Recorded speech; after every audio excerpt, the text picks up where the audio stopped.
Hello বন্ধুরা, আমার কাজ হলো ব্লগ বানানো এবং কিছু গরিব মানুষের দুর্দশা তুলে ধরা। এই তুলে ধরাকে কেন্দ্র করে আজকে পাট নিয়ে কিছু কথা বলবো। কারণ এই পাট আপনার বর্তমান যে বাজার রেট যাচ্ছে, তাতে গরিব মানুষের যে পরিমাণ পাটে কষ্ট করে, তাতে তাদের লাভ তো দূরের কথা, আপনার মাঠ থেকে 1 মণ পাট আপনার বাজার পর্যন্ত পৌঁছাতেই 2100-2200 টাকা খরচ। আর এই পাটটা আপনার শুরুর থেকে বড় হওয়া পর্যন্ত এই খরচটা তো আছেই। তা টোটালি আপনার দেখা গেছে যে খরচ প্রায় 4000 টাকার উপরে। কিন্তু বর্তমান বাজারে পাটের রেট যাচ্ছে সর্বোচ্চ ভালোটা 3600 টাকা।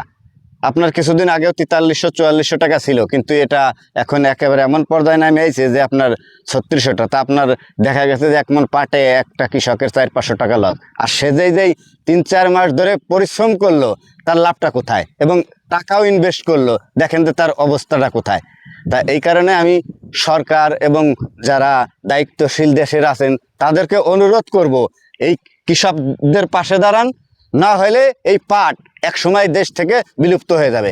কারণ এত পরিমাণ কষ্ট করে যে গাধার মতো খাটে, আপনার এদের বিন্দু পরিমাণেও কোনো লাভ নাই। এর থেকে মনে হয় আপনার ঘাসও যদি বোনায় তুই তো 10,000 টাকা বেচতে পারতো, একেবারে কোনো কারণ ছাড়াই এটা লাভ ছিল।